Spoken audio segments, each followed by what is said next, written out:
Hello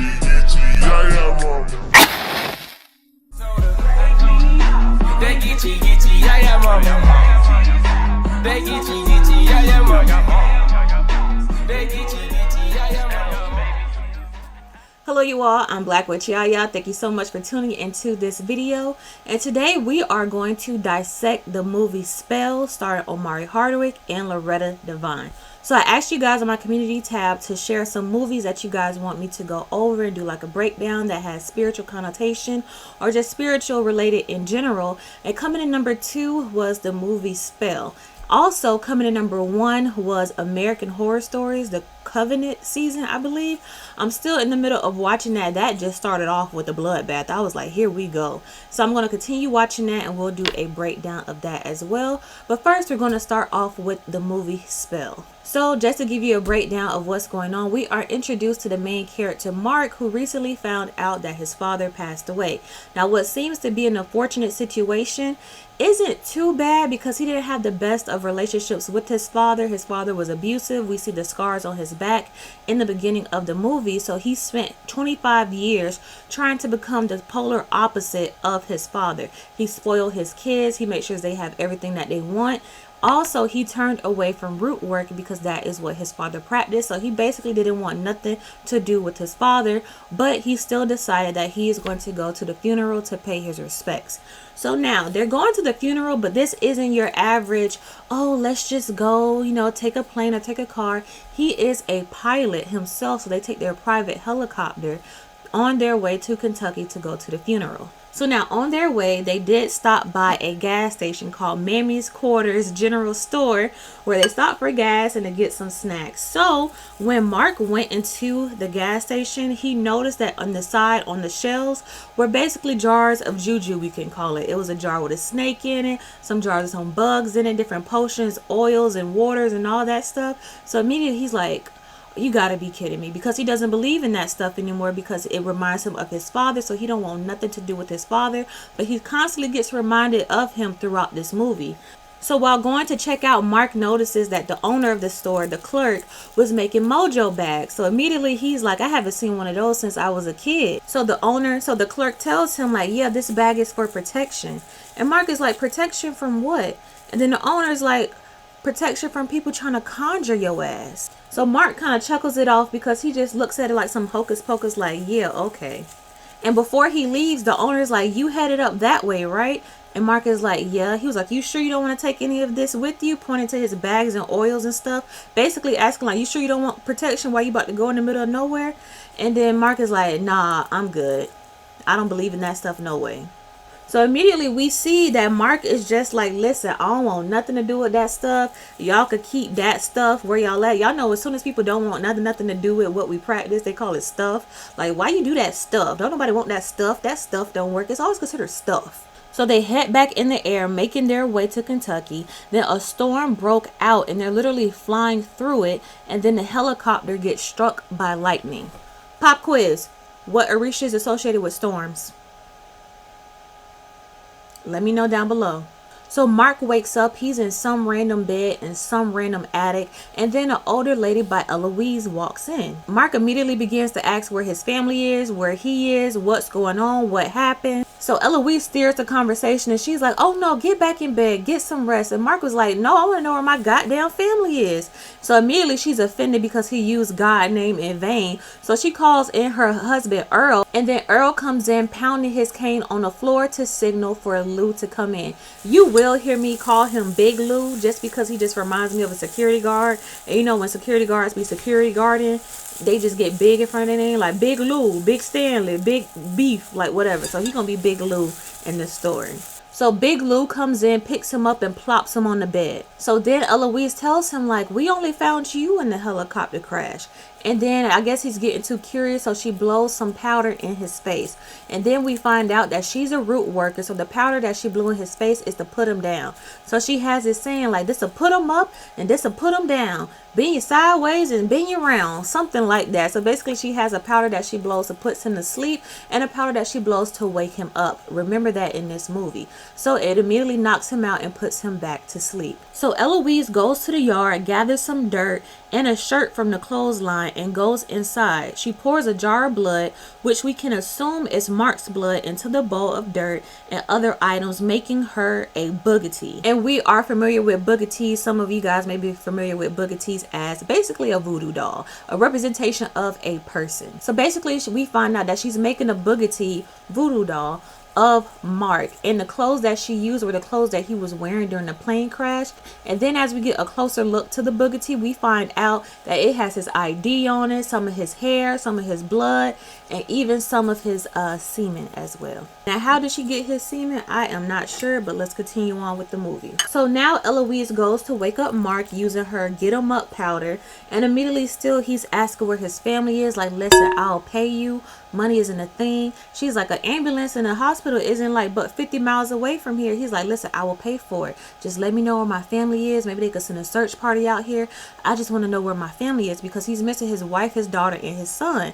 So Eloise is like, boy, don't worry about that, we ain't got none of that around here, and money can't get you everything. Y'all know how Loretta Devine talk. But I have something that'll make you get better. My latest and greatest boogity. It's something that stands in the place for another. The more it looks like you add hair, nails, a little pinch of semen, the more it is you. The more good that happens to it, the more good that happens to you. So she takes the boogity and she places it on the windowsill, and she lines the windowsill with salt, basically saying, oh, the boogity can look out to see what help is on the way, and the salt is to keep the devil out. So Eloise leaves and she locks the door behind her. Mind you, on this door is a bell, so even if he tried to escape, a bell would ring. But that doesn't stop him from trying to escape. So he's up there looking around with his messed up foot. He finds a window that is open. He climbs through it with his messed up bleeding foot, and he's hopping from roof to roof on the house, trying to find out what's going on and trying to escape.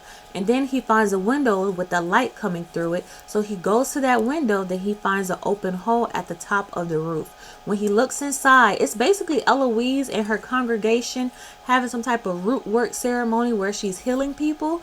It was one lady who couldn't speak, so they sacrificed a cat, took the tongue out of the cat and put it in her boogity, and then she was then able to speak. So basically they were using the boogity to heal the individuals. So I guess everyone comes to their boogity, and then like good stuff happens to the boogity, then good stuff will happen to them. Then there was a man who couldn't see, so they took the cat's eyes, put it on his boogity, but he didn't have physical eyes to actually see, so they took goat eyes and put it on his eyes, and everyone was like, oh my gosh, what do you see, what do you see? Then he looks up at the ceiling and says, him, and he points at the hole, but Mark was able to like roll over in time so they wouldn't see his face. So immediately Eloise and Earl go hunting to see, where did Mark go? Did he get out of the bed? How did he get out of the bed? But Mark was able to get back in time, hop in the bed, and act like nothing happened. But Eloise eventually sees that the salt barrier that she made was broken, so he did try to escape. So Eloise asked him, like, did you see anything when you moved this curtain? And he's like, no, I didn't see anything. And she's like, oh, I thought you may have caught you an eyeful. We was having some good old service down there. And then Mark was like, oh, like faith healing? And Eloise is like, no, instead of the Holy Ghost, we use the boogity to heal people. And then Mark cracks a joke like, oh, putting a chicken bone in the boogity so the man could walk. And Eloise is like, you sound like you don't believe in this. And then Mark is like, are you sure this is even real? Are you sure this isn't like just psychosemantic, when you believe in something so much and you use all your force to believe in it, that it somehow feels and becomes real? And then Eloise is like, I guess we have to. We don't have much of Obamacare around here. Basically saying like, oh, we poor folk gotta hold on to any hope that we have. We can't be rich and sedity and just buy what we want like you.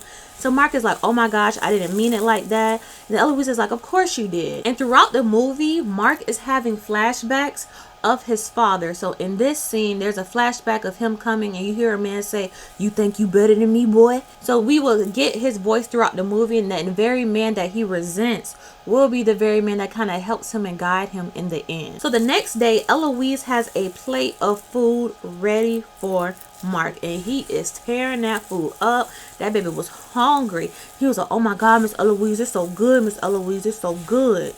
And so then she sits on the edge of the bed and he apologizes to her, basically saying, you know, I didn't mean to offend you last night. I'm just really worried about my family. I'm trying to see where my family is. I was just, you know, stressed out. Just all this root work stuff remind me of my father, and he just was...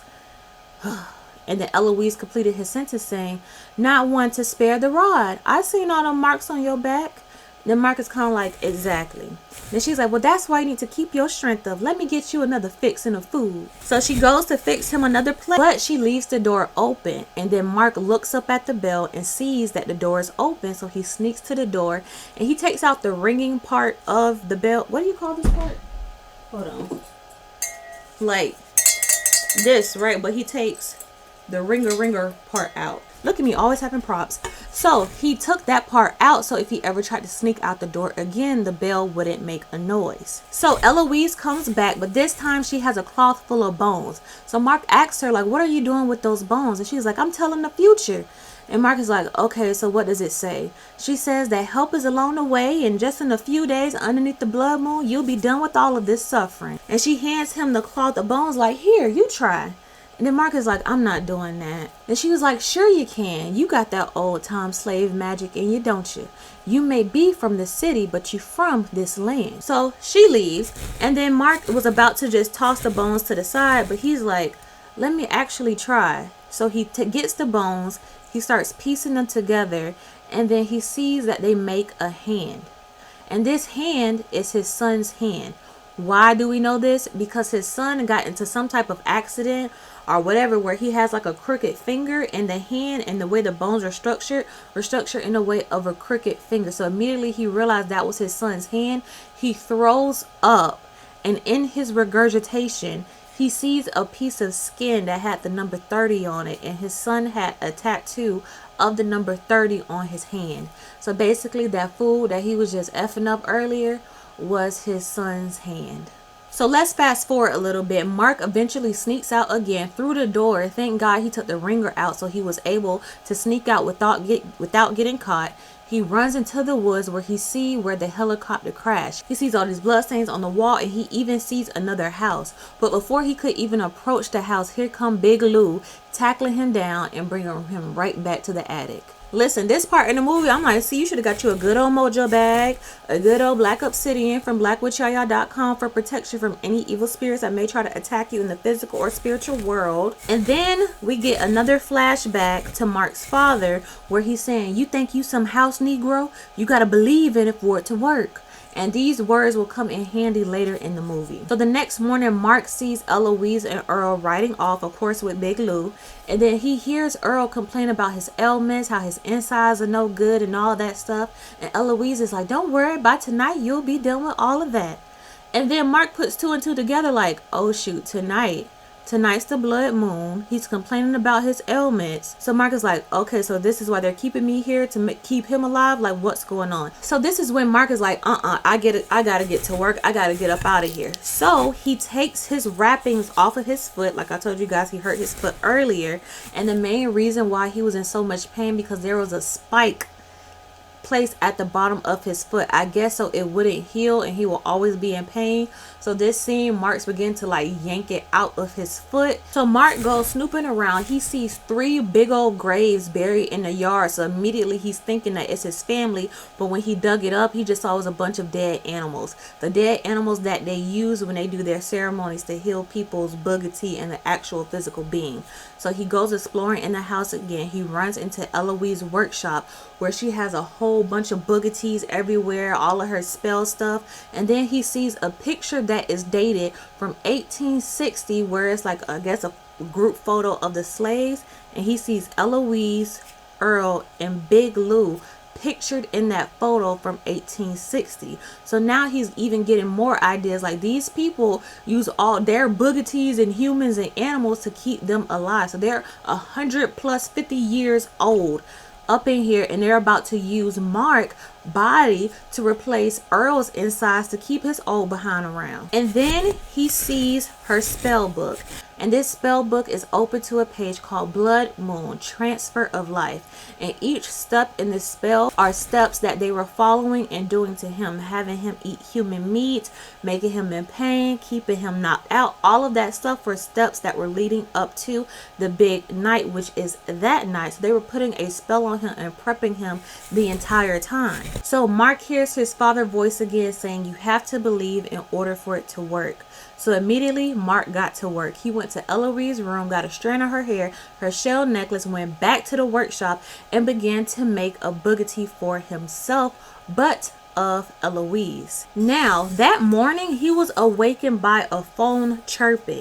And you remember earlier Eloise said that they don't have no type of stuff around there to call no ambulance, but he ends up finding everyone's phones into a box because he heard the chirping again. One of the phones are on 1%, so he takes the box with him. So he uses that 1% to call 911, and 911, the operator just so happened to be the cop that pulled over his helicopter earlier in the movie. Small town, so I guess the cops are the operators as well. So he tells him like, yo, I'm at this house with this old couple. They doing strange things to me. I don't know what they plan on doing to me. I don't know where my family is. So the cop is like, oh yeah, I know exactly who you are. Your wife and daughter came up here 5 days ago looking for you, all torn up and bruised from the helicopter crash. So Mark is like, really? And what about my son? And then the cop is like, well, there isn't any sign of your son as of yet. So of course Mark is like in pain because he feel like he lost his son, but he's like, anywho, just come here, come get me. And the cop is like, okay, I'm already in the area, I'm close by. So Eloise and Earl are back, so they're trying to wonder like who left the front door open. And so Eloise goes up there to do her inspection, where she checks Mark's foot to make sure the spike is still in there. And it's still in there. He had to shove the spike back into his foot to cover up the fact that he was exploring around the house and coming up with the plan to leave. So when Earl and Eloise seen the cops pull up, Eloise make her way back up to the attic and gets his boogity and takes the tongue out because she said you talk too much. So she took the tongue out of the boogity, threw it just so he wouldn't be able to speak, and went downstairs and what it looks like talking to the cops to let them know that everything okay. But we later found out the cop was in on it the whole time. And not only did she take the tongue out, but she wrapped the boogity in thread, so he was like strained like this and couldn't move his arms around. And when she first got the boogity, she like slammed it in her hand like this, which made him slam into the bed. She wrapped it up in thread, so he's like stuck like this. So basically he couldn't escape or speak. And when the sheriff gave him a call while he was downstairs, he could answer the phone, but he couldn't speak because she took the tongue out of the boogity. So the cop hung up because he didn't hear anything, and then the phone died. So Mark is in attack mode and he's still trying to find a way out. So he looks on the floor and he's able to see where Eloise threw the tongue out. So he grabs it and he just runs straight out the house. Eloise and Earl sees him, but he does not care. He just keeps on running. So of course Eloise is like, get Big Lou, Earl. And so then Mark continues to run out to the woods and runs out to the middle of the road, running right in front of the sheriff who just left. So he gets in the sheriff car and he starts rubbing the boogity doll on top of the chair to like thread out and break the thread on the boogity doll so he can move. Then he puts the tongue back in and he's like, man, listen, you gotta help me. Just keep driving. Just keep driving. Just go, go, go. They trying to do all this root work on me. These little backwoods black people trying to do this and that. And the sheriff is like, that sounds kind of racist to me. Like, what you talking about? Basically getting offended by what he's saying. So the sheriff keeps driving, and ends up driving him right back to Eloise and Earl's house. So Mark is looking at him like, what in the world is going on? And then he points his at Mark and says, you and your pretty uppity wife just don't listen. And so then they get Mark right out the car. They start dragging him into the, I'm gonna call it a barn. Starts dragging him into the barn, and that's when he sees his wife, his daughter, and his son being escorted in, but they're in like a daze by other people. So they've been under a spell and been going through basically the same thing the entire time as well, because the family planned on using every piece of everybody to help the other people and to heal them. So Mark sees his family walks in, so he's yelling for them, trying to get their attention. But like I said, they're in a daze, so they don't even respond back. And then Eloise blows the put him down dust on him and he knocks out. So of course Eloise putting on her show like, this is what we got. We're gonna take out his heart, basically take out his heart and give it to Earl old behind to keep him alive and pumping longer. So she gets a knife and she begins to like point it at his chest. Then immediately Mark grabs her arm and stabs Earl in the chest with the spike that was placed in his foot. Now I know you're probably like, so why is he able to do that if she blew the put him down dust on him? So basically, rewinding a little bit, we get a flashback. So basically, when Mark went to Eloise's workshop, he got his hands on the put him down and bring him up dust and basically took some for himself and switched them. So basically, when she blew the dust on him, it was the put him up dust, basically like to wake him up. But she thought that she was blowing the right dust on him to make him unconscious, but he just pretended like he knocked out just to get closer to it so he can attack them. So then he took the dust and blew it on his family members as well, while everyone is running out all hysterical trying to figure out what's going on.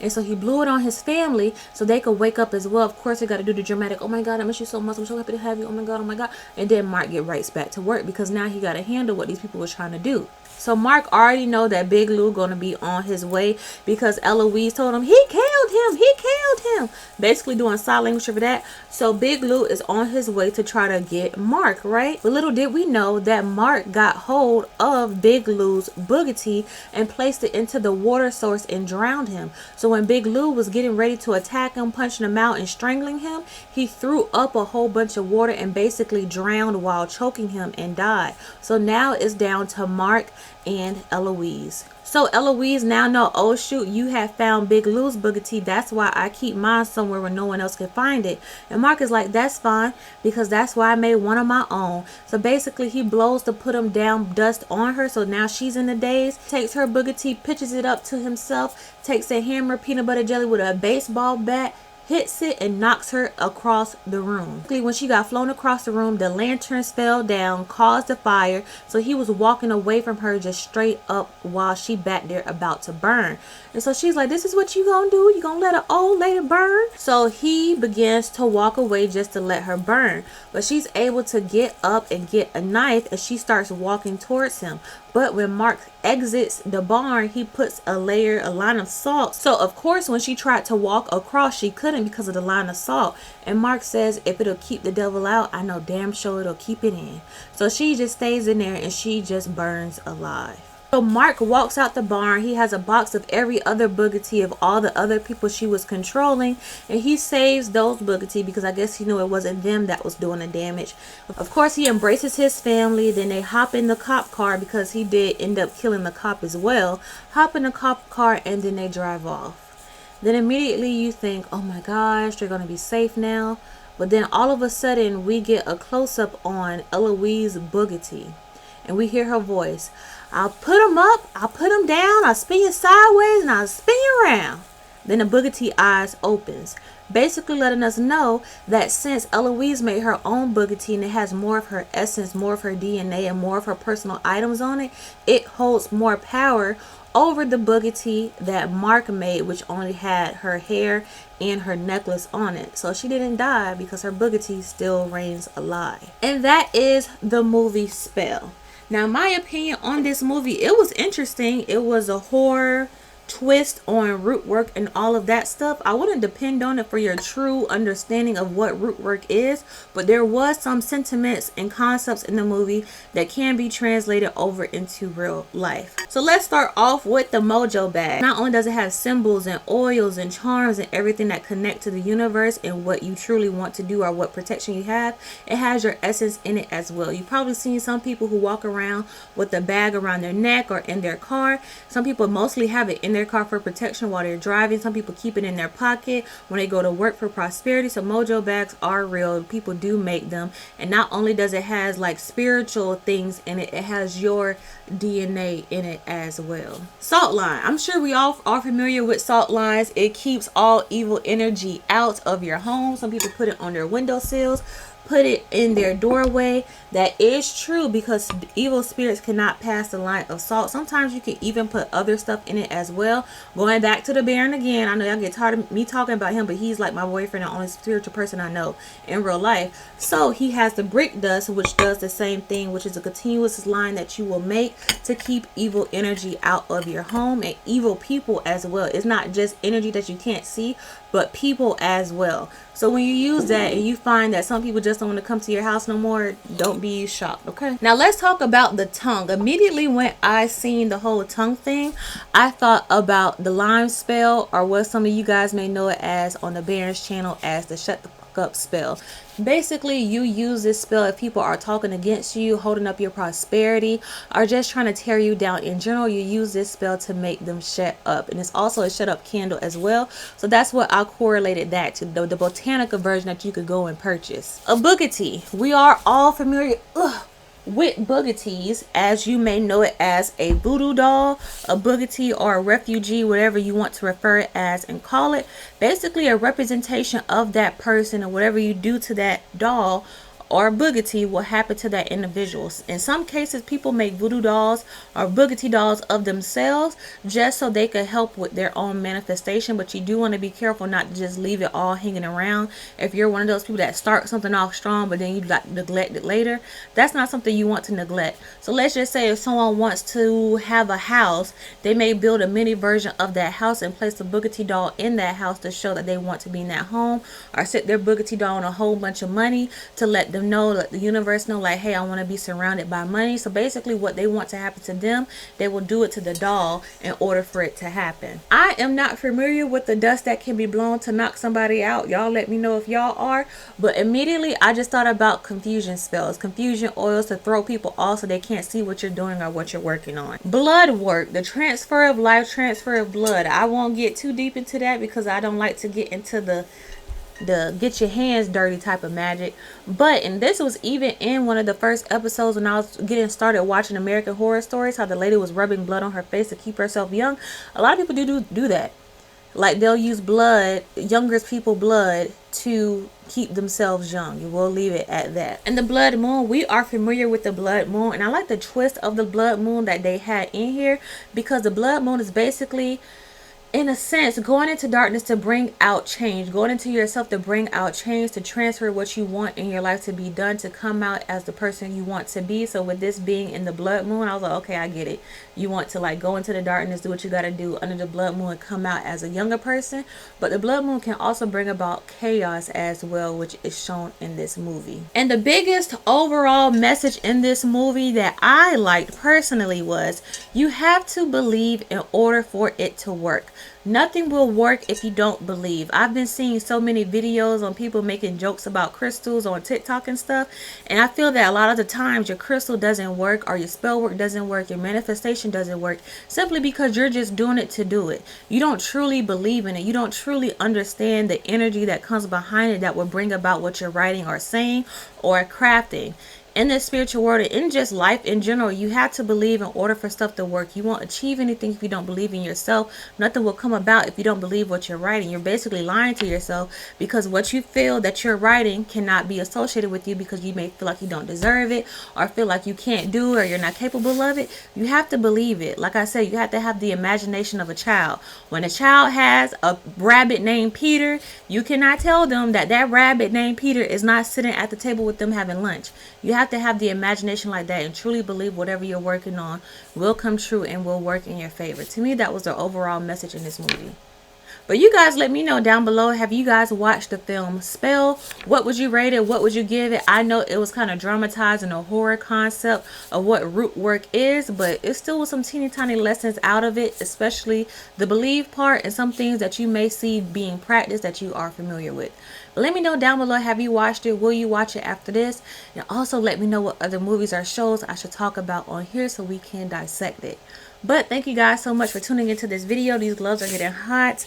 And like I say, as above, so below, as within, so without, as the universe, so the soul. Until next time, you guys, Ashe.